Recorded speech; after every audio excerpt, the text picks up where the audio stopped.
ایک سیدوں کا خاندان بھی آیا، ایک ایسی خاتون بھی آئی جس کے ساتھ 3 بیٹیاں تھی، بیٹا بھی کوئی نہیں، خامن فوت ہو گیا۔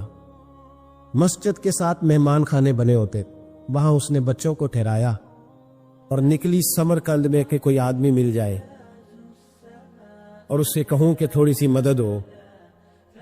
وہ چلتے چلتی ایک سیٹ کے پاس، رئیس کے پاس پہنچی۔ جن لوگوں کے پاس دولت آتی ہے نا، وہ کئی دفعہ سخت جملے کہنے لگتے ہیں جو اللہ کو پسند نہیں آتے۔ وہ شیخ کے پاس گئی تو جا کے کہنے لگی میں غریب ہوں، پریشان ہوں، بلخ میں قحط ہے، سارا زمانہ جانتا ہے، تو میں اس لیے سمرقند آئی ہوں، بیٹیوں کا ساتھ ہے، نہ رہنے کو جگہ ہے، نہ کھانے کو روٹی ہے، نہ پہننے کو کپڑا ہے، مہربانی کر تھوڑی مدد کر۔ جانے لگا ہو کون؟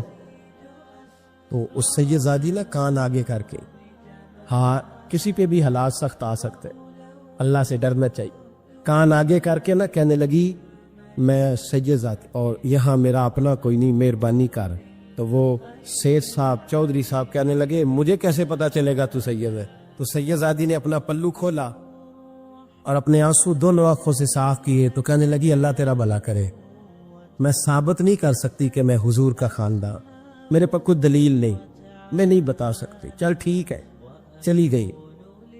کسی نے بتایا کہ یہاں کوئی یہودی بھی رہتا ہے، وہ بڑا سخی ہے، یا آتش پرست ہے، یا پارسی ہے کافر غیر، سخی بڑا ہے۔ اس کے پاس گئی، بیٹھی رہی، لوگ بیٹھے تھے، جب چلے گئے تو قریب گئی، کہنے لگی مجبور ہوں، پریشان ہوں، غریب نہیں ہوں۔ کہنے لگا بی بی تجھے کبھی دیکھا نہیں، سمرقند کی اتنی آبادی نہیں، میں سارے شہر، تو کون ہے؟ تو کہنے لگی تعارف نہ ہی پوچھے تو اچھا ہے۔ اس نے کہا چلو اگر پتہ چل جائے تو۔ کہنے لگی میں مسلمانوں کے نبی کی اولاد ہوں۔ مسلمانوں؟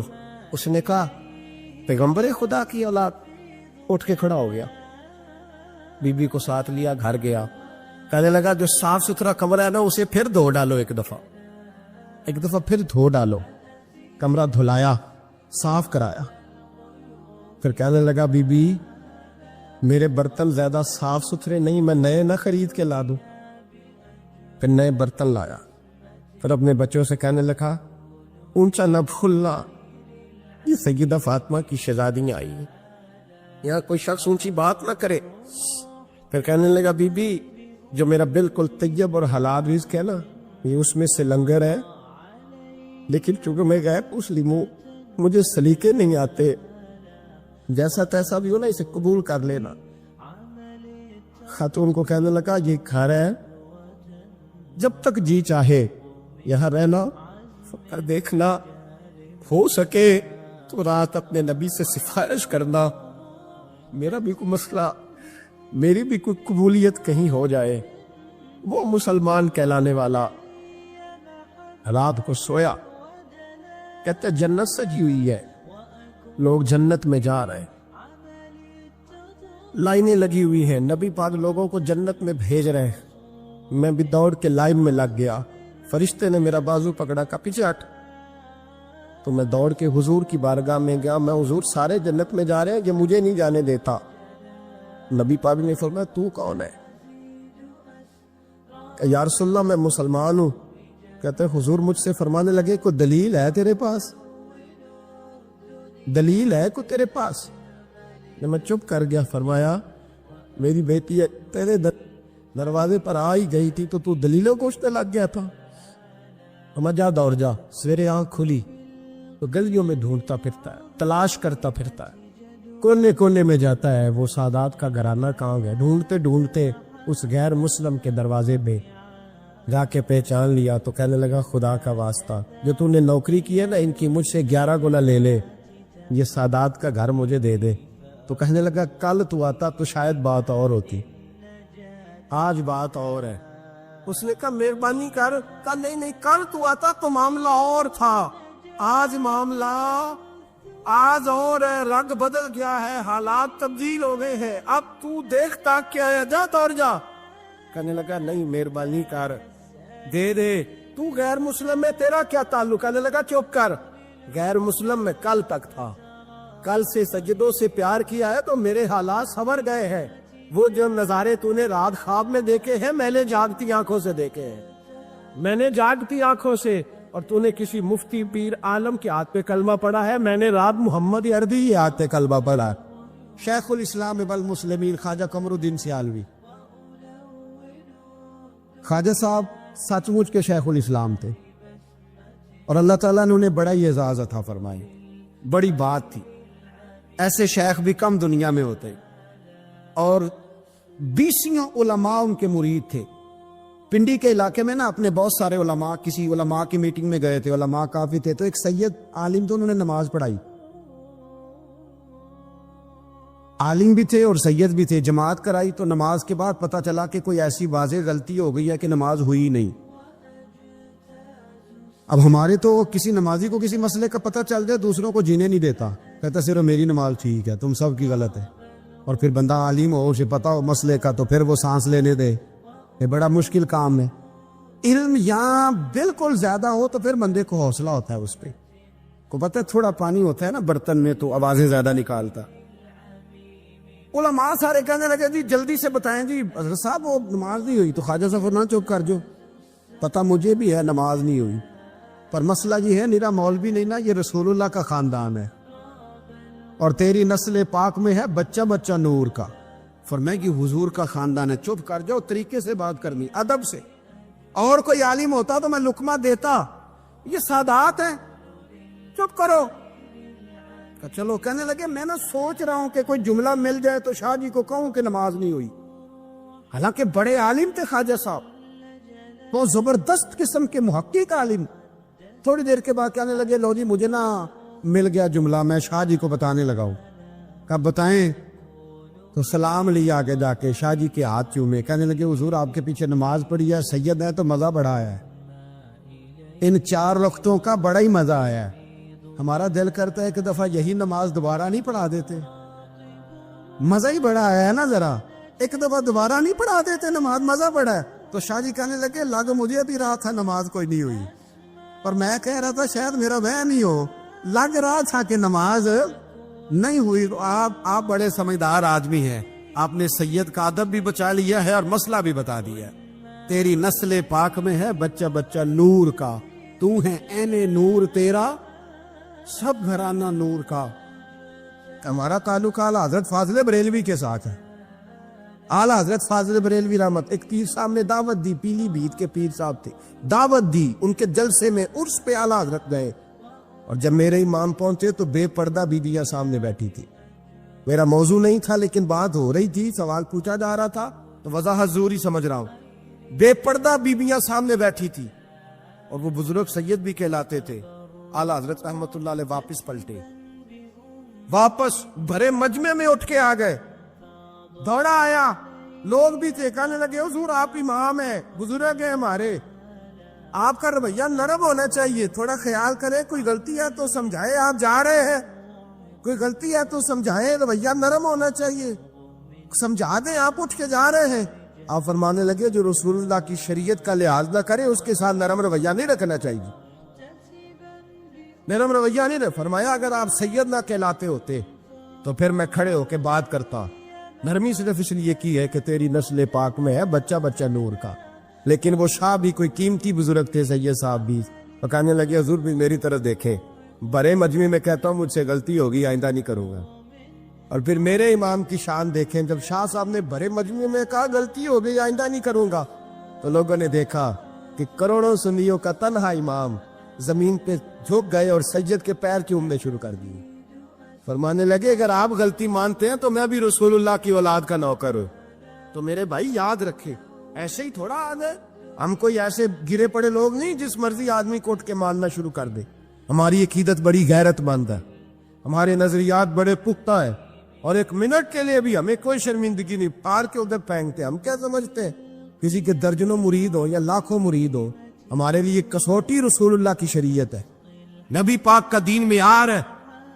حضرت سلطان باہو رحمت اللہ تعالیٰ علیہ کے ایک خادم ہوئے، ان کا اصل نام امیر بابا لکھا ہے بعض جگہوں پہ، لیکن ان کو کڈن میاں، بڈھے میاں کئی ناموں سے یاد کیا جاتا ہے۔ بڑے درویش تھے، صاحب حضوری آدمی تھے، اکثر لوگ دم درود کرانے آتے تھے ان کے پاس۔ بزرگوں کے پاس لوگ آتے ہیں، اللہ کے بندے دعا کرتے ہیں تو اللہ خیر فرما دیتا ہے۔ آج کل کا زمانہ نہیں، اب تو دکانداری ہے نا، ٹوکن چلتے ہیں، تو اللہ تعالیٰ خیر کرے، حالات بڑے عجیب و غریب ہے۔ تو ان کے پاس لوگ آیا کرتے تھے دم کرانے، انہوں نے نا دور ایک برتن رکھا ہوا تھا، تو کوئی آدمی آتا تو تھوڑا سا اس میں نذرانہ ڈالتا، نذرانہ حضرت جی میرا یہ کام ہے، یہ کر دے۔ وہ خلیفہ تھے حضرت سلطان باہو کے، وہ گردن جھکاتے، تھوڑی دیر کے بعد سار اٹھاتے، کہتے تیرا کام ہو جائے گا۔ صحیح مسلم کی حدیث ہے، نبی پاک نے فرمایا رب اشغاز اکبر لو اقسم علی اللہ لابرہ، اللہ کے کچھ بندے ایسے ہیں جو اللہ کو قسم بھی دے تو اللہ ان کی قسم پوری کر دیتا ہے، ان کے کپڑے مٹی سے بھرے ہوتے ہیں پر اللہ کو کہہ دیں تو اللہ کر دیتا ہے۔ حضرت سلطان باہو کے وہ خلیفہ کہتے ہو جائے گا تو ہو جاتا، پھر کوئی بندہ آگے کہتا جی نذرانہ ڈال دیا تو کام، گردن چکاتے، کہتے اپنے پیسے نکال کے لے جا، تیرا کام کوئی نہیں ہونا۔ ایک دفعہ کچھ سید زادیاں آ گئی، انہوں نے آ کے نا اس زمانے میں 100 روپیہ سمجھ لے کہ آج کل لاکھ روپیہ بابا جی کے نذرانے والے گلے میں ڈالا اور آ کے کہا کہ بابا ہمارے نا ایک بچے کو سزائے موت ہو گئی اور حلفاً بتاتے ہیں کہ ناجائز پھانسی کا حکم ہوا ہے، تو تیری رب رسول کی بارگاہ تک رسائی ہے، مہربانی کا، سیدوں کا بچہ ہے، مہربانی کا۔ بابا جی نے گردن چکائی اور کہا اپنا 100 روپیہ نکال کے لے جاؤ، مشکل ہے بچہ بچے تو میں کچھ نہیں کر سکتا۔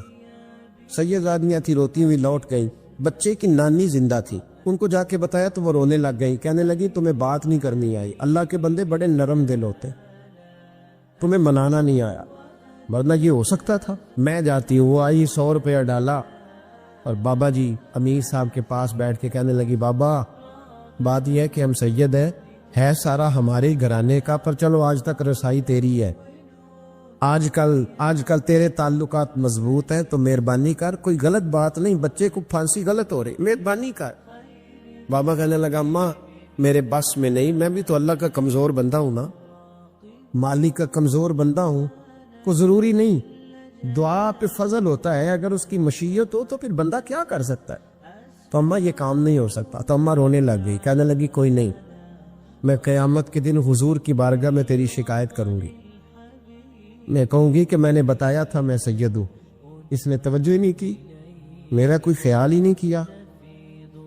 بابا صاحب فرمانے لگے اماں پیسے نہ نکالنا، جا تیرا کام ہو جائے گا، جا تو ہو گیا تیرا مسئلہ ہو جائے گا۔ وہ آپ پیسے رکھتے تھے تو سال کے بعد، 6 مہینے کے بعد، مہینے کے بعد جا کے حضرت سلطان باہو کو دے کے آیا کرنے، وہ وہاں لنگر میں یا کسی جگہ خرچ کرتے۔ جس دن اس بچے کی پھانسی کا وقت تھا نا تو وہ بابا جی حضرت سلطان باہو کے پاس چلے گئے۔ حضرت سلطان باہو کے مزار پہ جو دوست گئے ہیں یا میرے ساتھ گئے ہیں وہ جانتے ہیں کہ گڑھ موڑ سے یوں مڑتے ہیں، آگے دربار ہے، تو گڑھ موڑ پہ حضرت سلطان باہو ان کے استقبال ان کو وہاں پتہ چل گیا کہ وہ آ رہا ہے، آئے دروازے گڑھ موڑ تک، مرید ساتھ تھے، تو حضرت سلطان باہو کہنے لگے یار تو نے اچھا نہیں کیا، اپنے خلیفے تو نے اچھا نہیں۔ کہنے لگے حضور چارہ کوئی نہیں تھا، سید زادیاں آ گئی تھی، حضور کا خاندان تھا، میں کیا کرتا۔ مرید کہتے ہمیں سمجھ نہیں آ رہی کہ یہ کیا ہو رہا ہے، کہنے لگے مجبوری تھی، کیا کرتا، کدھر جاتا، حضور کا خاندان تھا۔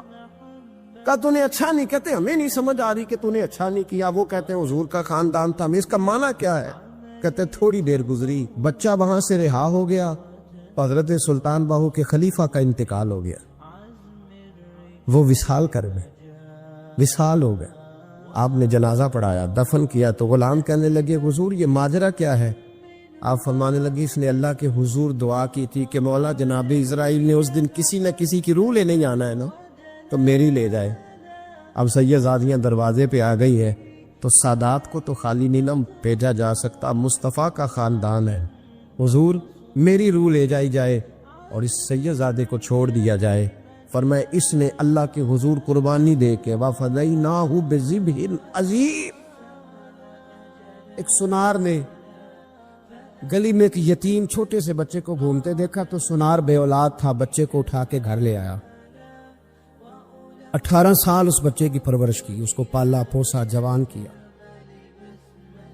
سنار کے پاس وہ دکان پہ چلا جاتا، وہ کئی دفعہ دکان پہ رہتا، کئی دفعہ گھر میں رہتا، ایک دفعہ وہ دکان پہ تھا، بچہ گھر تھا، 18 سال کا جوان، اس کی بیوی اکیلی تھی، وہ جس نے ماں بن کے پالا تھا اس نے اسی پہ حملہ کر دیا، اس کا بازو بری نیت سے تھاما، بیوی چیخی تھوڑی دیر گزری تو وہ نوجوان پیروں میں بیٹھ گیا، کہنے لگا اماں پتہ نہیں مجھے کیا ہوا۔ شام کو سنار آیا، بیوی چیخنے لگی، چلانے لگی، کہنے لگی آج عجیب بات ہوئی، جس کو میں نے جگر کا خون دے دے کے پالا اسی نے گندی نظر ڈالی۔ سنار محو حیرت ہے، بیوی کا خیال تھا کہ لات اٹھائے گا، ڈنڈا اٹھائے گا، نوجوان کو مارے گا، لیکن وہ رونے لگ گیا۔ اس نے کہا آج اس نے میرا بابو تھا، میں جانے کیا کیا ہے۔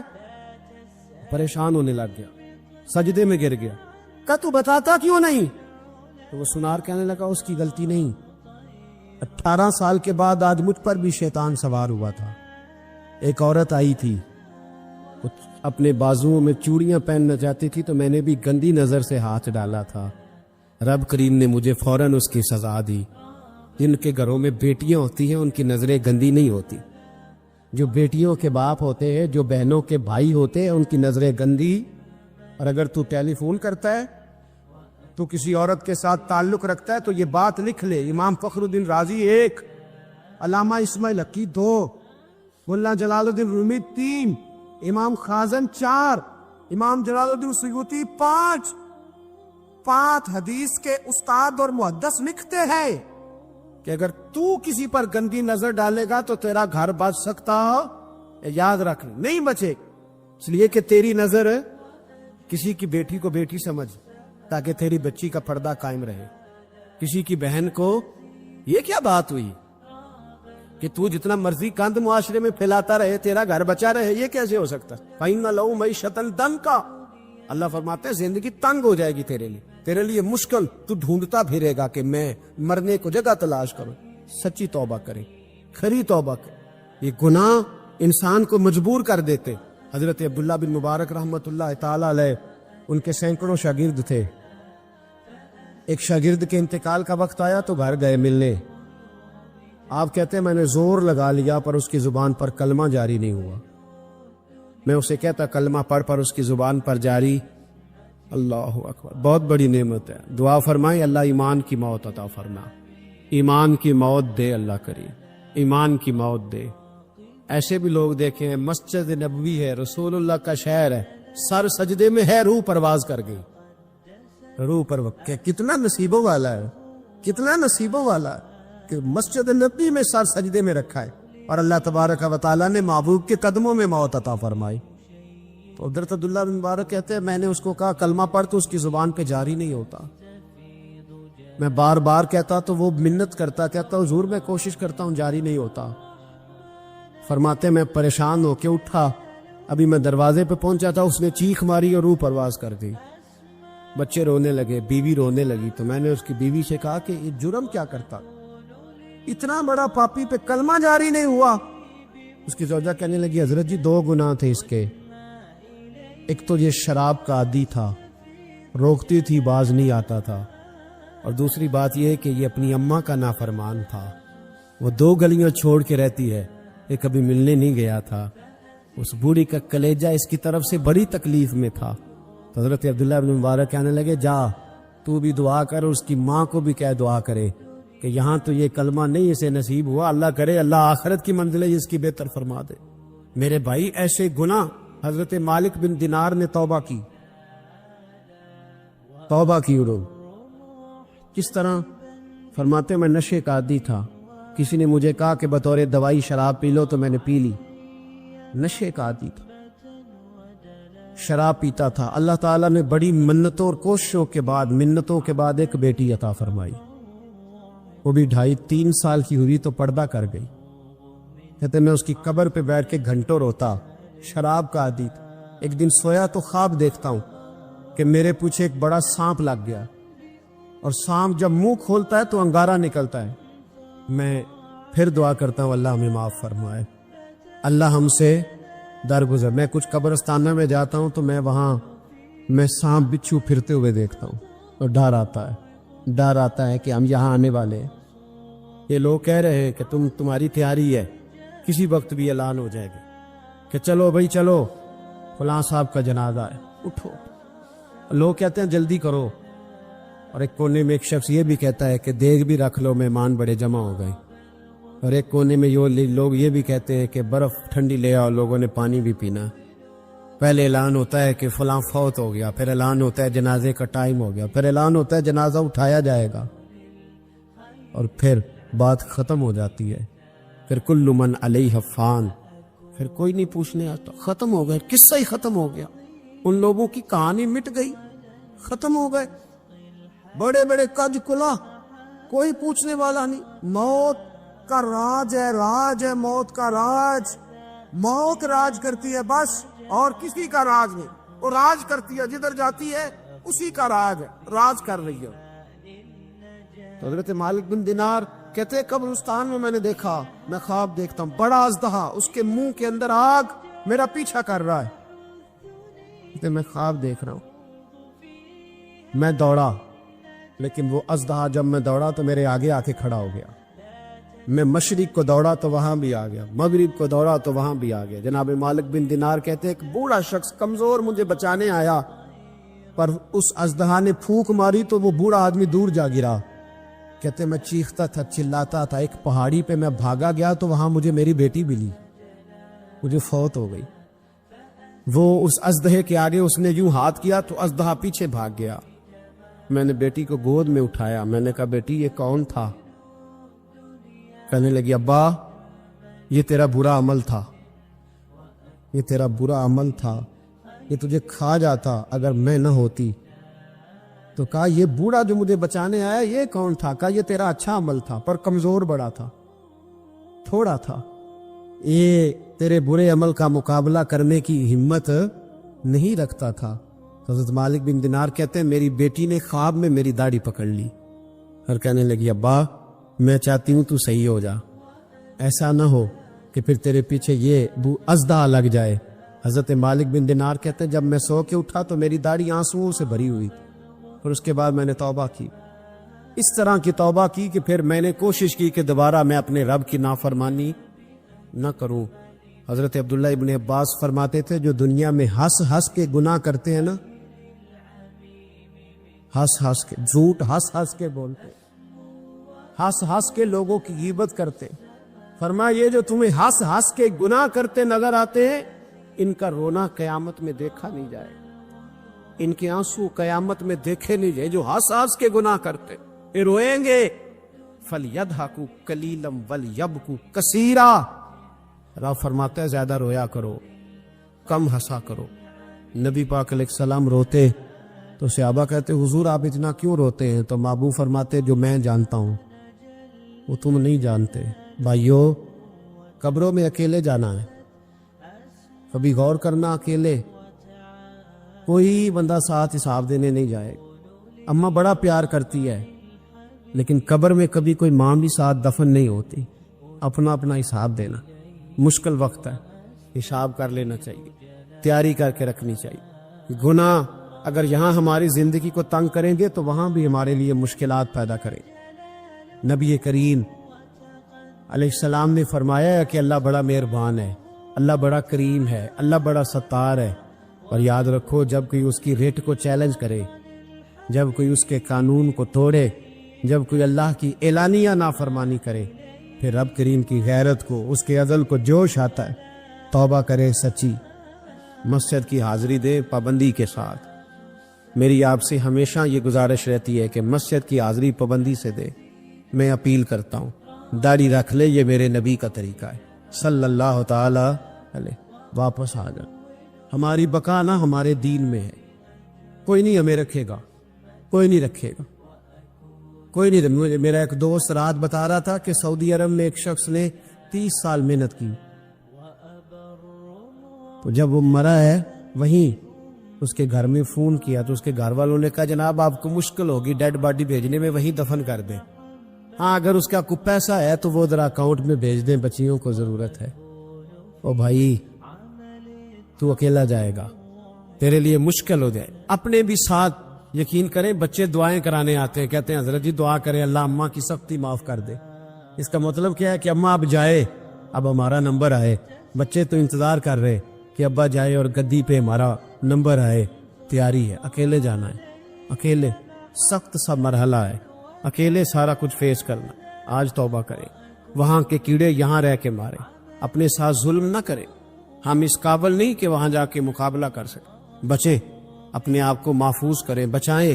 حساب اپنا اپنا دینا ہے. کسی باپ نے اگر اپنے بچوں کو حرام کھلایا تو بچے تو نہیں کہہ رہے تھے نا کہ حرام لے کے آ، تو باپ نے حساب دینا، والد نے. لہذا مہربانی فرمائیں، اپنے اوپر رحم کھائیں، اپنے آپ کو سنواریں. آج جمعۃ الوداع ہے، توبہ کریں، اللہ کے نیک بندوں کی صحبت میں بیٹھا کریں، اچھی باتیں سنا کریں تاکہ دل نرم رہے.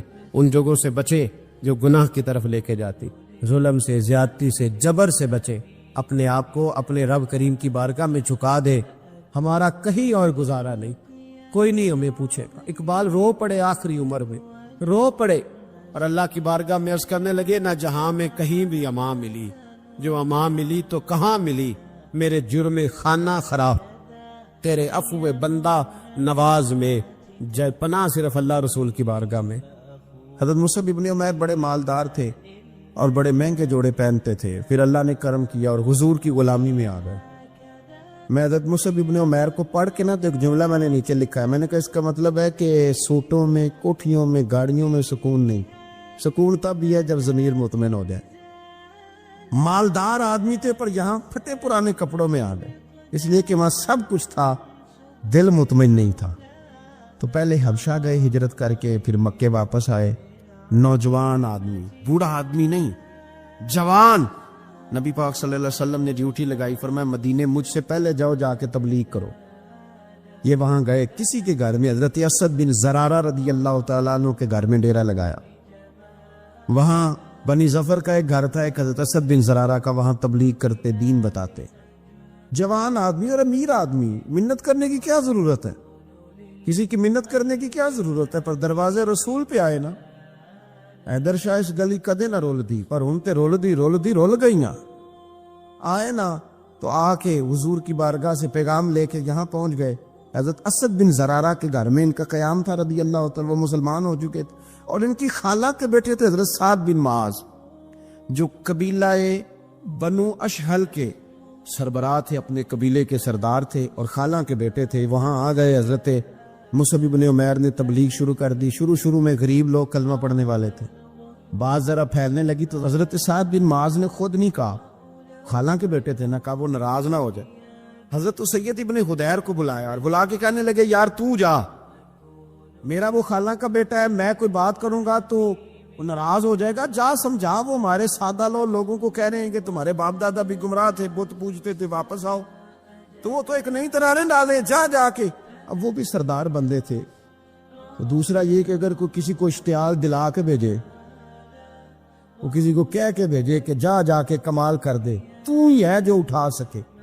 تو آپ کو پتہ ہے چودھری صاحب کو تو 3 دفعہ چودھری صحیح کر کے کہہ دے تو کام ویسے ہی اللہ ماشاءاللہ اوپر چلا جاتا ہے. چودھری صاحب کہتے ہیں میں چودھری بن کے دکھانا ہے، ہو ہی نہیں سکتا. سیٹھ صاحب کو 2-4 دفعہ یا آپ نے کہنا ہے آپ سیٹھ صاحب ہیں تو معاملہ جو ہے وہ اوپر چلا جاتا ہے. کہ جوان بچے ہیں ان کو آپ کہہ دیں کہ اتنا تو جوان ہے اور فلانا تجھے بات کر گیا، پہلے بیچارہ چاہے بھول بھی گیا ہو، وہ چلا جاتا ہے گھر سے بندوق لے لی. انہوں نے کہا بڑی باتیں کی، پورا غصہ لے گیا نا. یہ بھی ایک لہجہ تھا. جواب میں حضرت مصعب ابن عمیر کا بھی لہجہ تھا.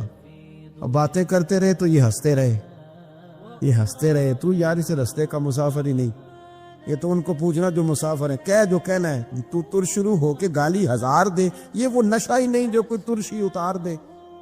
تو کر جو تو نے بات کرنی ہے وہ کرتے رہے. جب غصہ ٹھنڈا ہو گیا، سارا کچھ کہہ چکے، تو مصعب ابن عمیر کہنے لگے جی آپ نے ڈانٹا ہے، ہم تو تیار بیٹھے ہیں جانے کے لیے. گئے، بس 2-3 باتیں ہماری بھی سن لیں گے. میں کہا سنائیے. 2-3 آیتیں پڑھی قرآن پاک کی، تھوڑا سا حضور کی سیرت نور کو چھیڑا تو وہ ڈنڈا انہوں نے پھینک دیا. فرمانے لگے اس دین میں داخل ہونا ہو تو طریقہ کیا ہے؟ تو حضرت مصعب ابن عمیر کہنے لگے آپ غسل کریں، کپڑے بدلے، آئے میں کلمہ پڑھاتا ہوں. انہوں نے غسل کیا، کپڑے بدلے، کلمہ پڑھا. اب واپس گئے تو ان کو پتا تھا میں نے جانا ہے. تو سعد بن معاذ نے رزلٹ پوچھنا ہے. کہتے ہیں اس نے مجھے بھیجا تھا تو میں نے بھی اسے بھیجنا ہے. کہتے ہیں میں نے جا کے کہا اس قبیلے کا، قبیلہ بنی عارصہ کے ساتھ مقابلہ چلتا تھا. کہتے ہیں میں نے بھی اسی طرح کی سٹوری سنائی جا کے.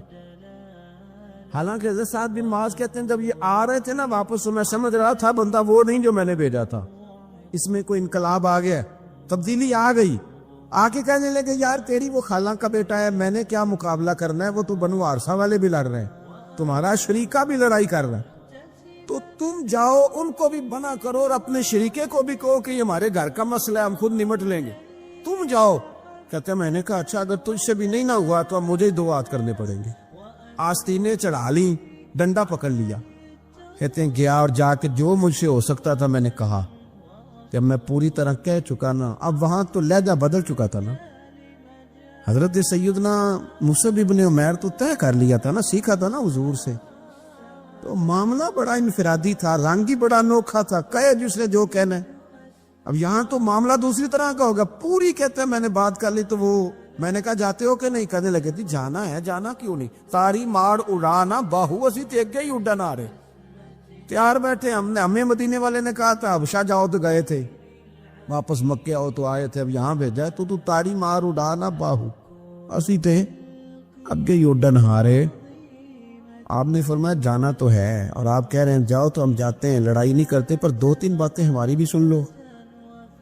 حضرت سعد بن معاذ کہنے لگے سناؤ، تو مصعب ابن عمیر کا لہجے کا حسن، لہجے کی خوبصورتی، لوگ کہتے ہیں جی آپ کے پاس ایسا کیا ہے، تو بھی جواب یہ ہے کچھ تو ایسا ہے نا جو تمہارے پاس نہیں، کچھ تو ایسا ہے نا، تو جاؤ ٹٹولو، سوچو، پتہ کرو، کچھ تو ایسا ہے نا جو تمہارے پاس نہیں ہے، وہ تلاش کرنا چاہیے کہ جو کہیں اور نہیں ہے، اور اگر نہیں تمہارے پاس تو وہ حاصل کرو، پیدا کرو۔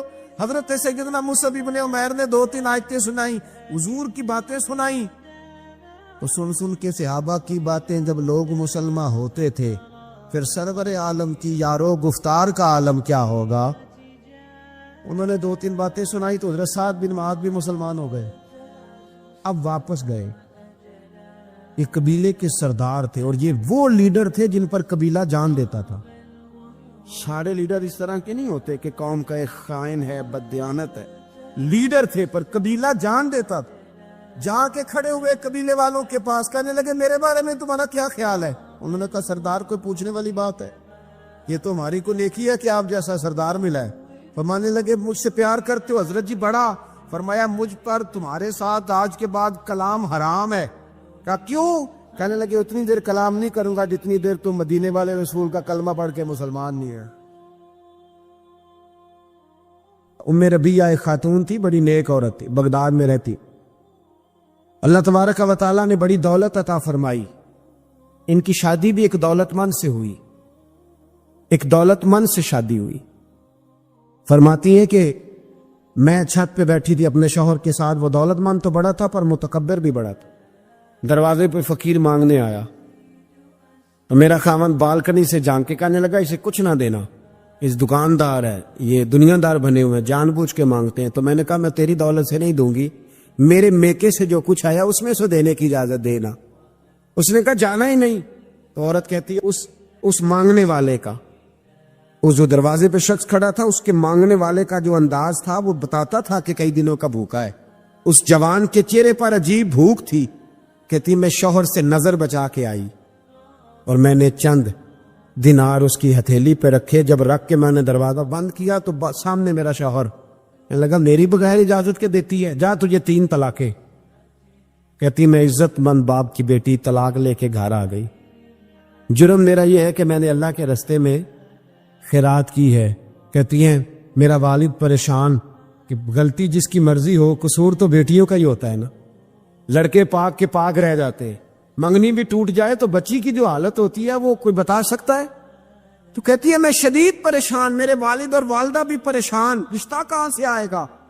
1-2 سال ہم شدید کرب میں رہے، رشتہ آیا تو بڑے امیر آدمی کا، میں طلاق یافتہ تھی پر بندے کوارے کا رشتہ آیا۔ کہتے ہیں جب وہ رشتہ ہو گیا میں پہلے دن اپنے خاوند کے پاس گئی تو مجھے کہنے لگا مجھے جانتی ہو میں کون ہوں؟ میں نے کہا نہیں۔ کہنے لگا میں وہی ہوں جو تیرے دروازے پہ خیرات لینے آیا تھا، تجھے میری وجہ سے طلاق ہوئی تو میں اسی رات جا کے مصلے پہ رویا کہ مولا میری وجہ سے بیچاری کا گھر اجڑ گیا۔ پھر میں نے 18 گھنٹے محنت کی تو میں نے تجھے عزت دینے کے لیے، کہنے لگا اب تجھے بیوی بنا کے نہیں مہرانی بنا کے رکھوں گا، میں تیری نوکری کروں گا، تو میری محسنہ ہے۔ کہتی ہیں 1 سال گزرا، مجھے اللہ نے بیٹا بھی دیا، میں چھت پہ اپنے شوہر کے ساتھ بیٹھی، دروازے پہ مانگنے والا آیا، تو میرا شوہر سارے کام خود کرتا تھا، آج جب مانگنے والا آیا تو کہنے لگا جب کوئی مانگنے آیا تو تو نے دینے جانا ہے۔ کہتی ہے میں دروازے پہ مانگنے والے کو دینے گئی تو میری چیخ نکل گئی، میں دھڑام سے گری، میرا شوہر دوڑا آیا، کیا ہوا؟ کہنے لگی پتہ ہے مانگنے کون آیا؟ یہ وہی ہے جو میرا پرانا شوہر تھا۔ بے پرواہی ویک سجن دی، جتھے کسے دی پیش نہ جاوے، انہیں تاجاں والے در در رولے، تاجاں والے تخت و تاج والے، تاجاں والے در در رولے، تے منگتیاں تخت بٹھاوے، اوے سجنا کسے نو گھر آ ملدائی، کوئی کعبےوں خالی آوے۔ کہتی ہوں میں ربیہ کہ وہ شخص میرے دروازے پہ، میں رونے لگی۔ ہمارے اندر کچھ کمیاں ہوتی ہیں، کچھ کمیاں۔ امام غزالی رحمۃ اللہ تعالی علیہ فرماتے ہیں غریب کی یہ کمی ہوتی ہے کہ وہ خودداری چھوڑ دیتا ہے، ہاتھ پھیلانا آسان سمجھ لیتا ہے، یہ غریب کی کمی ہوتی ہے۔ غریب خوددار رہے تو اللہ اسے عزت عطا کرتا ہے۔ آپ فرمایا کرتے امیر میں تکبر آتا ہے، امیر خوشامد کو پسند کرنے لگ جاتا ہے، اس طرح بہت سارے کام کرنے کے باوجود بھی نیکی نہیں حاصل کر پاتا۔ فرماتے جاہل جو ہوتا ہے نا، جاہل، اس میں یہ کمی رہتی ہے کہ وہ اپنی جہالت کی وجہ سے بہت سارے لوگوں کو برا سمجھتا ہے۔ اور آپ فرماتے ہیں عالم، صوفی اور درویش میں یہ کمی ہوتی ہے کہ وہ کئی دفعہ اپنے آپ کو دوسروں سے بڑا سمجھنے لگ جاتا ہے، اس میں بھی کمی آ جاتی ہے۔ کئی میری طرح کے لوگ باہر کھڑے ہو کے انتظار کر رہے ہوتے ہیں کہ نعرہ لگے گا تو محفل میں جائیں گے۔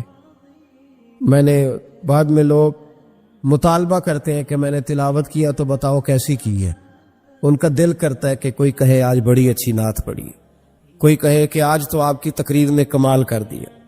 امام صاحب فرماتے ہیں یہ کمزوری ہے اندر کی، باطن کی کمزوریاں ہیں، یہ نقائص ہیں ہمارے کہ ہم مطمئن نہیں ہوتے۔ اس کا نقصان یہ ہوتا ہے کہ آہستہ آہستہ جسمانی زندگی پروان چڑھ جاتی ہے، روحانی زندگی کمزور ہو جاتی ہے۔ روٹی کھانے میں لذت آنے لگتی ہے، نماز پڑھنے کا ذائقہ ختم ہو جاتا ہے، سیر مزہ دینے لگتی ہے اور تلاوت قرآن مجید بوجھ بننے لگ جاتا ہے۔ خوشامد اچھی لگتی ہے اور درود پاک پڑھنا یا تسبیح لے کے ذکر کرنا، یعنی اپنی تعریف سن لیتا ہے، اللہ رسول کی کرنا مشکل ہو جاتی۔ یہ کب ہوتا ہے؟ جب اس کے اندر کچھ کمیاں رہ جاتی۔ بخار چڑھنے سے انسان کا چہرہ مورا اسی طرح رہتا ہے، لیکن چونکہ اس کا باطنی نظام خراب ہو جاتا ہے، اب مرضی کا کھانا بھی پکا ہو تو کھانے کو دل نہیں کرتا کیونکہ اندر کا نظام گڑبڑ ہو گیا۔ اگر تو اپنی اس کمزوری کو دور کرنے میں کامیاب ہو گیا تو پھر تو کامیاب ہے، اور اگر تو اس کمزوری میں الجھ گیا تو پھر تو پہلے سے بھی زیادہ تباہ ہو۔ لَقَدْ خَلَقْنَا الْإِنسَانَ فِي أَحْسَنِ تَقْوِيمٍ ہے یہ سب سے پیارا، لیکن ثُمَّ رَدَدْنَاهُ أَسْفَلَ سَافِلِينَ کئی دفعہ گر جاتا ہے سب سے نچلے طبقے۔ ایک غلطی ہوتی ہے، ایک گناہ ہوتا ہے، اس کو لوگ ٹھیک نہیں کرتے، اپنے آپ پر محنت نہیں کرتے۔ ایک گناہ ساری باطنی بیماریوں کا پیش خیمہ بنتا۔ میرے نبی پاک صلی اللہ علیہ وسلم کا کمال یہ ہے کہ حضور صلی اللہ علیہ وسلم نے لوگوں کے دلوں میں بات بٹھا دی تھی کہ گناہ گناہ ہوتا ہے۔ گناہ آج کا سب سے بڑا مسئلہ یہ ہے کہ لوگ گناہ گار ہو کے بھی اپنے آپ کو گناہ گار ماننے کو تیار نہیں، تسلیم نہیں کرتے۔ پتہ ہے میں متکبر ہوں، پتہ ہے جو آدمی کہتا ہے نا فلاں نے مجھے سلوٹ نہیں کیا، اصل میں وہ خود متکبر ہوتا ہے، لیکن وہ سامنے والے پہ الزام لگا رہا ہے دیکھو جی مجھے ہی سلوٹ نہیں کیا۔ تو بھائی آپ کون ہوتے ہیں پہلے بتائیں نا؟ جو آپ نے بات کر دی کہ مجھے سلوٹ نہیں ہوا تو یہ آپ نے سامنے والے پر اعتراض کیا کہ وہ متکبر ہے۔ تو دراصل مسئلہ کیا ہے؟ دراصل بات یہ ہے کہ آپ کے اندر روگ ہے۔ وہ جو آپ کہتے ہیں نا وہ فلانا دیکھو جی پتہ نہیں کیا سیاست کی ہے، چمک گیا ہے، تو آپ ماننے کو کیوں نہیں تیار کہ آپ جالس ہے اس سے؟ کیوں نہیں مان لیتے کہ حسد ہے؟ کیوں نہیں مان لیتے کہ اللہ کا فضل اگر اس پہ ہوا ہے تو آپ کی طبیعت مان نہیں رہی؟ کیوں نہیں مان لیتے؟ یہ ہوتا ہے، یہ جو باطن کا روگ ہے اسی کو صوفیہ طریقت کہتے ہیں، تزکیہ نفس کہتے ہیں، تصفیہ باطن کہتے ہیں۔ اسی کے لیے لوگ کسی اللہ والے کے پاس جاتے تھے، اسی کے لیے اپنے آپ کو پیش کرتے تھے، اسی کے لیے کسی خانقاہ کی مسجد میں جھاڑو دیتے تھے، اسی کے لیے کسی اللہ کے ولی کے جوتے اٹھاتے تھے، اسی کام کے لیے وہ لوگ کہیں جایا کرتے تھے کہ جو روگ ہے نا اندر کا، ہم لوگ گناہ کو گناہ نہیں سمجھتے۔ میرے محبوب نے احساس پیدا کیا گناہوں کا۔ میں جمعے میں کہہ رہا تھا کہ حضرت عمر فاروق رضی اللہ تعالیٰ عنہ نے جو بڑا انقلاب برپا کیا نا، وہ اس لیے نہیں کیا کہ آپ کی فوجی طاقت بڑی مضبوط تھی، وہ اس لیے نہیں ہو گیا، حالانکہ مضبوط تھی وہ بھی، اس لیے نہیں کیا کہ آپ بڑے بہترین سیاستدان تھے، آپ کو تدبیر بڑی عمدہ آتی تھی، یہ ساری باتیں ٹھیک تھی، لیکن حضرت عمر نے انقلاب اس لیے برپا کیا کہ ان کی روحانی زندگی بڑی مضبوط تھی۔ اور اللہ قرآن مجید میں فرماتا ہے یا ایھا الذین آمنوا ان تتقوا اللہ یجعل لکم فرقان، ایمان والو اگر تم مجھ سے ڈرو گے تو میں تمہیں بصیرت کی روشنی عطا کروں گا، میں تمہیں شعور کی دولت دوں گا، تمہیں حق اور باطل میں صحیح فیصلے کی تمیز عطا کر دوں۔ دیکھیں کون سا انعام قرآن نے بیان، دیکھیں نا دنیا میں خوش نصیب بندہ وہ ہے جس کے فیصلے صحیح ہوتے، جس کے فیصلے، تو ان تتقوا اللہ یجعل لکم فرقان، یہ سورہ انفال کی آیت نمبر 29 ہے، کبھی پڑھیے گا، قرآن مجید کی آیات بڑا مزہ دیتی ہیں۔ فرمایا اگر تم مجھ سے ڈرو گے تو میں تمہیں بصیرت کی روشنی دوں گا، باطن کا نور دوں گا، پھر تمہاری سادی باتیں بھی بڑے بڑے انقلاب پیدا کر جائیں گی، پھر تمہارے لب و لہجے کی سادگی بھی بڑا کچھ کر جائے گی، لیکن شرط یہ ہے کہ ان تتقوا اللہ، تعلق بندوں سے نہ رکھنا، تعلق اللہ سے رکھنا، اللہ سے ڈرنا۔ وَيُكَفِّرْ عَنْكُمْ سَيِّئَاتِكُمْ وَيَغْفِرْ لَكُمْ، فرمایا میں تمہارے گناہ بھی معاف کر دوں گا اور تمہاری بخشش بھی فرما دوں گا۔ حضرت عمر فاروق نے نا ایک دن مچھلی کھانے کو دل چاہا۔ ہماری منصوبہ بندی ہوتی ہے جب لوگ جمعہ پڑھنے آتے ہیں تو گھر میں چھوٹا گوشت دے کے آتے ہیں، سخت گرمیوں میں بھی، کہتے ہیں میرے آنے تک نے اس کو پکا دینا، تو بہو بیچاری اگر کبھی نمک زیادہ ڈال لینا تو ابھی حاجی صاحب جو نماز پڑھ کے آئے ہیں تازی، وہ آتے ہی فوراً کہتے ہیں اپنے بیٹے سے کہ اتنا بھی نہیں تو نے اس کو سکھایا کہ میرے ابا نے خود تجھے گوشت لا کے دیا ہے۔ تو ایک جیتی جاگتی خاتون، ایک مسلمان جس کو بیٹی بنا کے لایا ہے، اس کی انسلٹ کر دی جاتی، توہین ہو جاتا، اور اس کے باوجود وہ حاجی صاحب ناراض ہوتے ہیں، پتہ ہی کوئی نہیں میں مطلب ماں بدولت میں حاجی بھی ہوں، نمازی بھی ہوں، سیٹ بھی ہوں، چودھری بھی ہوں، نواب بھی ہوں، اور میرا گوشت خراب کر دیا۔ یہ ہماری خواہشات نفس نے بڑے لوگ کچل دیے، وہ لوگ اپنی غلطی کو غلطی سمجھتے۔ حضرت عمر کبھی کو خواہش نہیں کی، مچھلی کھانے کو دل چاہا تو آپ کے غلام کا نام یرکا تھا۔ کچھ غلام بڑے وفادار ہوتے ہیں، وہ بیٹوں سے بھی پیارے ہو جاتے۔ حضرت مولا علی کے غلام تھے کمبر۔ ایک دن کمبر نے کہا حضور آپ نے کبھی خوش ہو کے بتایا نہیں کہ آپ کتنے خوش ہیں، تو آپ فرمانے لگے میں تجھے خوش ہو کے بتاتا نہیں میں تجھ سے کتنا خوش ہوں، جب میں تجھ سے خوش ہوتا ہوں نا تو میں تیرے لیے اسی طرح دعا مانگتا ہوں جس طرح میں اپنے حسن اور حسین کے لیے دعا مانگتا ہوں۔ کچھ غلام بڑے پیارے ہوتے ہیں، وہ دعائیں کراتے نہیں، وہ دعائیں لے لیتے ہیں، ان سے دعائیں نکلتی ہیں، وہ فیکٹری میں ملازمت ڈیوٹی سمجھ کے نہیں کرتے، وہ اپنا گھر بنا لیتے ہیں، وہ وفادار ہوتے، وفادار۔ اور اصلہ نال جے نیکی کریے تو نسلہ تاک نہیں بھول دے ہوتے۔ تو یرکا آپ کا بڑا وفادار غلام تھا۔ ایک دن آپ نے کہا مچھلی کھانے کو دل کرتا ہے، لیکن مسئلہ یہ ہے کہ 8 میل جانا پڑے گا مچھلی لینے، 8 میل آنا پڑے گا، رہنے دو کھاتے ہی نہیں، چھوڑو اپنے لیے اب چھوٹی سی خواہش کے لیے اتنی مشقت کرنا۔ حالانکہ لوگ لاہور سے گجرانوالے روٹی کھانے چلے جاتے ہیں آج بھی، اور گجرانوالہ والے بھی کئی لاہور آ جاتے ہیں، صبح نہاری سنیں اچھی ملتی ہے۔ ویسے کہا جائے کسی کو کہ گھر سے اٹھ کے مسجد میں محفل ہے تو کہتے ہیں بس گھٹنے نہیں کام کرتے، کمر میں تھوڑی تکلیف ہے، رات میں دیر سے آیا تھا۔ حضرت عمر نے کہا 8 میل جانا 8 میل آنا میری مچھلی کے لیے چھوڑو۔ وہ غلام کہتے ہیں میں سالوں سے آپ کا خادم تھا، کبھی آپ نے کوئی خواہش کی نہیں تھی، پر آج جب کی نہ خواہش تو میں نے کہا کہ خواہش کر لی ہے اور کی بھی پہلی دفعہ ہے تو میں پوری نہ کروں۔ کہتے جناب عمر نماز پڑھنے گئے تو مجھے پتا تھا کہ کچھ مہمان آئے ہیں، عصر ان کی ہو جائے گی۔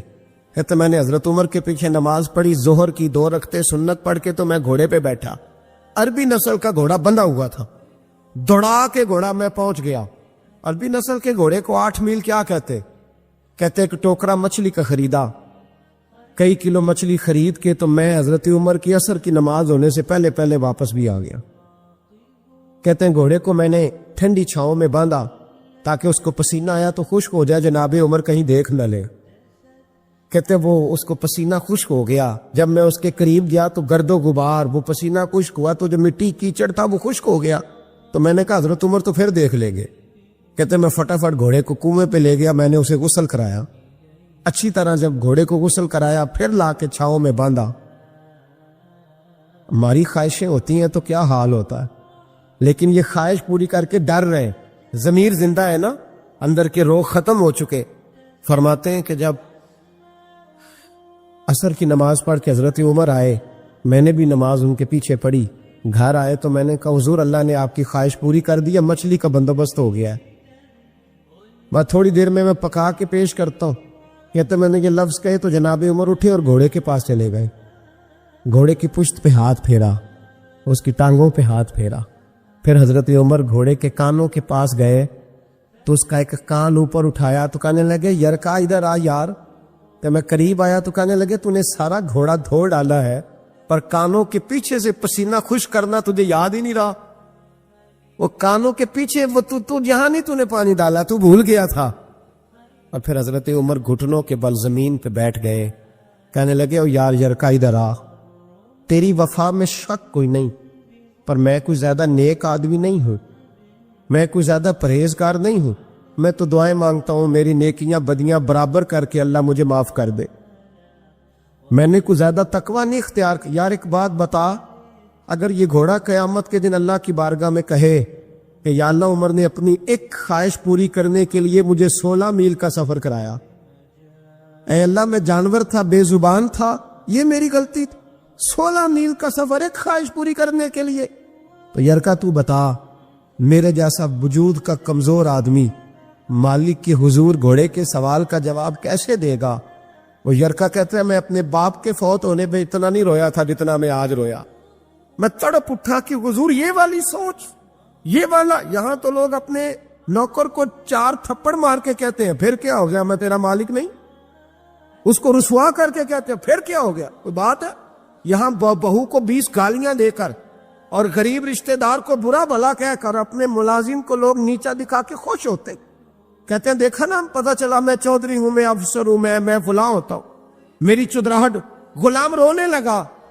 جناب عمر کہنے لگے اب اس طرح کر، گھوڑے کو تھوڑا چارہ اضافی ڈال، اور جو تو مچھلی لے کے آیا ہے نا یہ مدینے کے کسی غریب گھر میں لے جا، اور ان غریبوں کو ساری مچھلی دے کے کہنا تیری بخشش کی دعا بھی کرے، عمر کی معافی کے لیے بھی دعا کرے۔ جب ضمیر زندہ ہوتا ہے نا پھر اتنی سی بات بھی بوجھ بنتی ہے، اور اگر ضمیر مر جائے تو لوگ قتل کی بھی وضاحتیں دینے لگ جائیں، لوگ کروڑوں کی کرپشن کر کے اس کی بھی وضاحتیں دینے لگ جائیں، لوگ اس کے حق میں بھی جب ضمیر مردہ ہوتے۔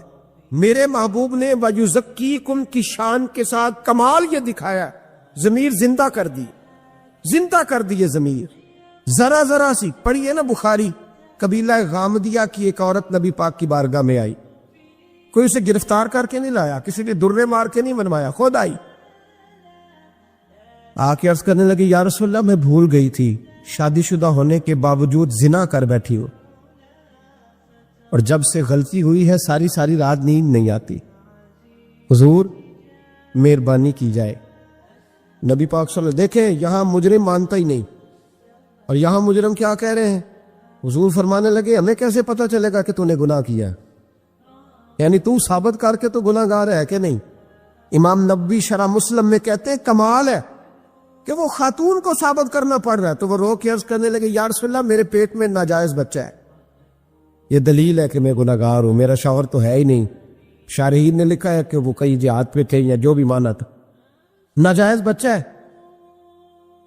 تو محبوب نے فرمایا گویا غلطی تیری ہے، تیرے بچے کی تو نہیں نا، جا جب بچہ پیدا ہو پھر آنا۔ سنو قید نہیں کیا جیل میں کہ بھاگ نہ جائے، اس لیے کہ جن کے دل قید کر لیے جائیں ان کے وجود قید کرنے کی ضرورت نہیں ہوتی، فرمایا جاؤ بچہ پیدا ہونے پر آنا۔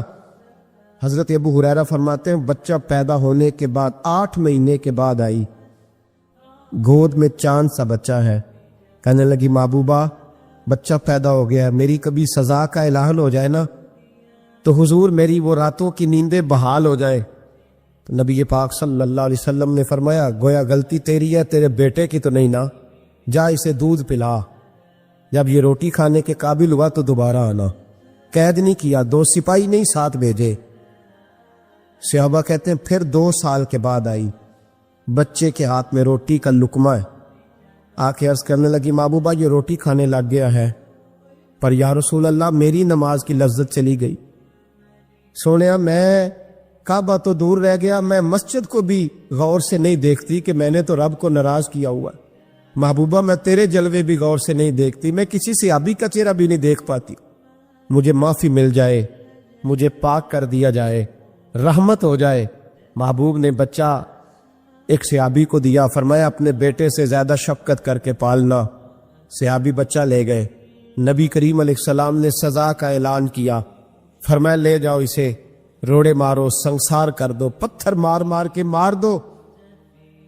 حضرت ابو ہریرہ رضی اللہ تعالیٰ عنہ فرماتے ہیں اور جناب انس بن مالک فرماتے ہیں، دونوں حدیث کے راوی ہیں، کہتے اسے روڑے مارے، عورت ختم ہو گئی، انتقال کر گئی، یہاں تک معاملہ اس کا تھا۔ اب میرے محبوب نے فیصلہ فرمایا، اب نبی پاک نے بات ارشاد فرمائی، 2 صحابیات کو بلایا، فرمایا جاؤ اس کی لاش کو اٹھاؤ، غسل دو، کفن دو، اور جب دے لو پھر مجھے اطلاع کرنا۔ حضرت انس بن مالک کہتے ہیں اسے اٹھایا گیا، غسل دیا، کفن دیا، جب اطلاع دی نا تو کہتے ہیں ہمارے رونگٹے کھڑے ہو گئے، وجود کانپنے لگا۔ نبی پاک نے فرمایا صفے بناؤ، میں خود اس کا جنازہ پڑھاؤں گا، صفے بناؤ میں جنازہ پڑھاؤں گا۔ سمجھنے کی بات، صفے بناؤ میں جنازہ پڑھاؤں گا۔ حضرت انس بن مالک فرماتے ہیں اس کا حضور نے جنازہ پڑھایا، اور پھر جتنی دیر میں اونٹ ذبح کر کے گوشت بنا کے کھال اتار کے بانٹ دیا جاتا ہے، اتنی دیر نبی پاک اس کی قبر پہ کھڑے ہو کے دعا کرتے رہے، اتنا ٹائم حضور نے لگایا۔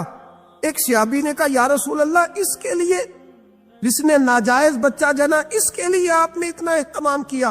تو محبوب نے فرمایا چپ کر، تو نے اس کا گناہ دیکھا ہے، احساس نہیں دیکھا؟ تو نے اس کی غلطی دیکھی ہے، توبہ نہیں دیکھی؟ اور کیا جملے ہیں، کیا انداز ہے محبوب کا۔ حضور فرمانے لگے اس نے ایسی اعلیٰ توبہ کی ہے، ایسی اعلیٰ توبہ کی ہے، اگر میں اپنی ساری امت میں بانٹ دوں تو اللہ سب کی بخشش فرما دے گا۔ مسئلہ یہاں یہ بن گیا، احساس رخصت ہو گیا۔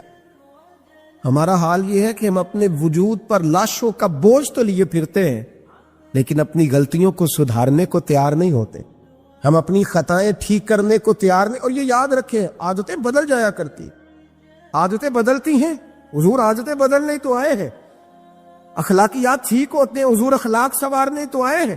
انسان بدل جاتا ہے، محبوب نے بدل دیے لوگ، حضور بدل نہیں آئے ہیں۔ شرط یہ ہے کہ ہم تھوڑا احساس پیدا کریں۔ احساس، ہمارا احساس تو کھینچ کے لے گیا ہے ہمارا سوشل میڈیا، ہمارا احساس تو کھینچ کے لے گیا ہے ہمارے رویے۔ باپ اور بیٹا اکٹھے بیٹھے ہوتے ہیں، باپ کہہ رہا ہوتا ہے بیٹے بڑی پریشانی ہے، تیری بہن کا نکاح کرنا ہے، تو بیٹا کہہ رہا ہوتا ابا جی ذرا 1 منٹ ٹھہریں، یہ پوسٹ بڑی اعلیٰ آئی ہے، یہ ذرا دیکھ لیں پہلے کیا نکلا ہے۔ دل کے لیے موت یہ مشینوں کی حکومت۔ اقبال بڑا عرصہ پہلے کہہ گئے، کہنے لگے دل کے لیے موت ہے مشینوں کی حکومت، احساس مروت کو کچل دیتے ہیں آلات۔ چیزوں کا جتنا اچھا استعمال ہے اتنا کرو، اس سے زیادہ نہ کرو۔ اب تو گند گھروں تک آ گیا، اب تو مجرے، بے حیائیاں، فحاشیاں جیبوں کے اندر چلی گئی ہیں۔ میں رات بڑی دور تھا تو میں کہہ رہا تھا، وہاں فکر حسین کانفرنس تھی، تو میں کہہ رہا تھا امام حسین کا دن منانے والوں، یزید تو جمعے میں خطبہ دیا کرتا تھا، ہمارے حکمران تو سورت اخلاص اور سورت کوثر نہیں پڑھ سکتے، وہ تو جمعے کی جماعت کراتا تھا۔ کیوں نکلا امام حسین اس کے خلاف؟ امام حسین کے سارے خطبے پڑھ کے دیکھ لے، امام حسین فرمایا کرتے تھے تارک نماز ہے، شرابی ہے، اور رنڈیوں کا ناچ دیکھتا ہے، اور جس میں یہ چیزیں پائی جائے وہ مسلمانوں کا حکمران نہیں ہو سکتا۔ تو امام حسین نے تو فحاشی اور یعنی شراب کے خلاف اپنا 6 مہینے کے لیے اصغر سے لے کر 18 سال کے بیٹے شہید کرا دیے، اور میرے موبائل میں سارا گند بھرا ہوتا ہے، پھر بھی میں 10 محرم پہ 4 دیگیں اتار لیتا ہوں۔ ساری رات بے حیائی دیکھنا، ساری رات فانی، فحاشی اور عریانی کو فروغ دینا، اور 10 محرم آنا تو موٹے موٹے آنسو بھی گرانا کہ مجھے امام حسین سے پیار ہے، تو یہ ہم سے نہ رقم ہوں گے قصیدے یزید کے. ہم لوگ تو حسین کے سیرت نگار ہیں. دو رنگی چھوڑ کے یک رنگ ہو جا، سراسر موم ہو جا یا پھر سنگ ہو جا. ایک کام کر، سارا سال یزید کی فکر کو پروموٹ کرنا، سارا سال یزید کا سپورٹر ووٹر رہنا، بڑے شرابی کے بڑی فوٹو کے نیچے چھوٹی اپنی بھی لگوانا، اور 10 محرم کو دیگے پکا کے حسینی بننے کی ناکام کوشش کرنا. تو بھئی عام لوگوں کو تو دھوکہ دیا جا سکتا ہے، مصطفیٰ کریم کی آل کو نہیں دیا جا سکتا، ان کو نہیں دھوکے دیے جا سکتے. تو میرے عزیزو، ضمیر کی زندگی، باطن کی زندگی، وہ جو احساس پیدا ہوتا تھا کسی کو تھپڑ مار کے، وہ جو احساس حضرت محمد بن ابو بکر رضی اللہ تعالیٰ عنہ فرماتے ہیں، اس کو صاحب سبل الہدی والرشاد امام یوسف صالحی نے نقل فرمایا. کہتے ہیں کہ میں حضور کے ساتھ ایک جنگ پہ گیا تو واپس ہم آ رہے تھے، تو اس جنگ میں بڑی فتح ہوئی. 5واں حصہ مال غنیمت کا ہم نے سرکار کی بارگاہ میں نذرانہ پیش کیا تو 80 اونٹ حضور کے حصے میں بھی آئے، اتنا نفع ملا. واپس آ رہے تھے تو ایک جگہ شام کا وقت ہو گیا، کچھ علاقہ اچھا ملا تو حضور نے فرمایا سفر آگے نہ کرو، یہیں پڑاؤ کر لو، پتہ نہیں آگے جا کے کوئی ایسی اچھی جگہ میسر آئے نہ آئے. حالانکہ حضور سارا کچھ جانتے ہیں، پر تعلیم امت کے لیے فرمایا یہی. کہتے خیمے لگ گئے، رک گئے. ایک ایک خیمے میں 2 2 4 4 آدمی. فرماتے میرے خیمے میں حضرت محمد بن ابو بکر، جناب ابو بکر کے صاحبزادے، تو میرے خیمے میں جو صحابی تھے نا وہ بڑے موٹے تازے تھے، بڑے وجود ان کا، بسطۃ فی العلم والجسم، موٹے تگڑے. مغرب کی نماز پڑھنے ہم حضور علیہ الصلوۃ والسلام کی بارگاہ عالی مرتبت میں حاضر ہوئے. حضور کے پیچھے نماز پڑھی اقتداء میں. کہتے نماز مکمل کر کے نا تو صحابی کا دل کیا میں دست بوسی کروں. اس زمانے میں لوگ لکڑی کے جوتے پہنتے تھے، کھڑاؤں کہا جاتا تھا.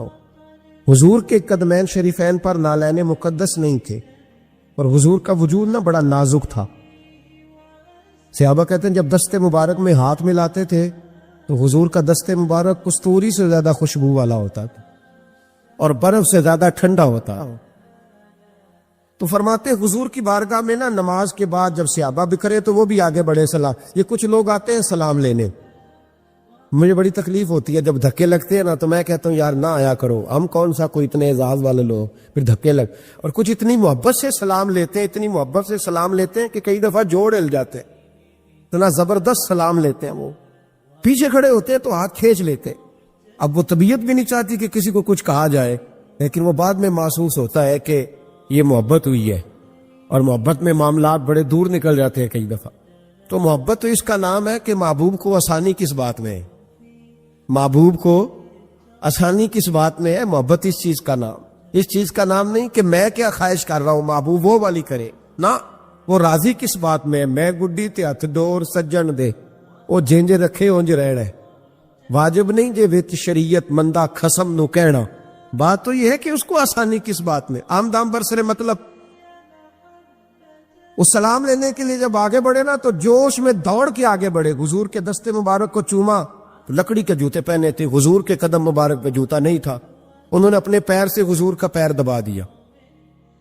تو جو ہے میری بات پر، یہ باٹا کے جوتے پہننے والا جب کسی کا پیر دباتا ہے نا اور بندہ بھی تگڑا ہو تو ایک دفعہ سمجھ آتی ہے کہ کسی نے پیر دبایا ہے. تو محبوب کے دستے مبارک میں چھڑی رہتی تھی، سنت مبارکہ ہے چھڑی رکھنا، آسا مبارک. جب اس صحابی نے پیر دبایا نا تو نبی پاک اب وہ چھوڑ بھی نہیں رہے، دیر ہو گئی، پیر پہ پیر رکھ کے کھڑے. تو تکلیف محسوس کی. سرکار نے تو چھڑی پیٹ میں چبھائی، فرمایا یار میرا پیر تو چھوڑ دے.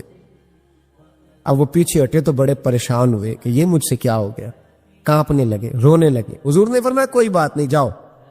صحابہ نے بھی ذرا گھور کے دیکھا، محبوب نیچے بیٹھ گئے، اپنا قدم مبارک دبایا. حضرت محمد بن ابو بکر کہتے ہیں اپنے خیمے میں ہم لوگ چلے گئے. عشاء کی نماز بھی حضور کے پیچھے پڑھی، پر وہ صحابی ساری رات سو نہیں سکے. یار یہ مجھ سے کیا ہو گئے. گرا جو ان کی نگاہ سے وہ سنبھل نہیں سکتا. میں نے حضور کو تکلیف دی، محبوب کو تکلیف دی. کہتے وہ تڑپنے لگے، رونے لگے. یہ مجھ ساری رات میں تسلی دیتا کہ یار وہ کوئی ایسی ویسی بات نہیں، اللہ نے ہمارے محبوب کو رحمت للعالمین بنایا ہے. اور حضور جانتے ہیں کہ تو نے جان بوجھ کے ایسا نہیں کیا، لیکن وہ اندر کا جو ہے نا وہ ماحول وہ ان کو سونے نہیں دیتا. کہتے سحری کا وقت ہوا تہجد کا، تو سیدنا بلال حبشی آئے، خیمے کے باہر کھڑے ہو، کہنے لگے بندہ کدھر ہے جس نے کل مغرب کے وقت حضور کا پیر دبایا؟ کدھر ہے؟ کہتے اب تو وہ اور ڈرے اور کہنے لگے لگتا ہے میری مذمت میں قرآن آ گیا۔ محبوب کی غیر ارادی بے ادبی بھی اللہ کو پسند نہیں، کہا لگتا ہے آیتیں آ گئی ہیں، پتہ نہیں میرے بارے میں کیا حکم آیا ہوگا، آپ اپنے ابا سے کہہ کے میری سفارش کرائیں گے، جناب صدیق اکبر سے کہیں گے؟ کہیں ایسا نہ ہو کہ میری دنیا بھی جائے اور آخرت بھی جائے۔ کہتے تڑپتے سسکتے در رسول پہ پہنچے، سحری کا وقت حضور تشریف فرما ہے۔ کہتے اب میں اور وہ منتظر تھے کہ کوئی ایسا حکم آئے گا، پتہ نہیں کیا بنے گا، اور اس حکم کے معاملے میں پھر کہاں تک بات جائے گی۔ قربان جائے، جب حضور کے سامنے کھڑے ہوئے تو سارا کچھ جاننے والے محبوب نے اپنی امت کی تعلیم کے لیے فرمایا بھائی عشاء کے بعد ہی تجھے بلانے کا ارادہ ہوا تھا، پھر خیال آیا کہ تو کہیں سویا ہوگا، سحری میں لوگ اٹھ جاتے ہیں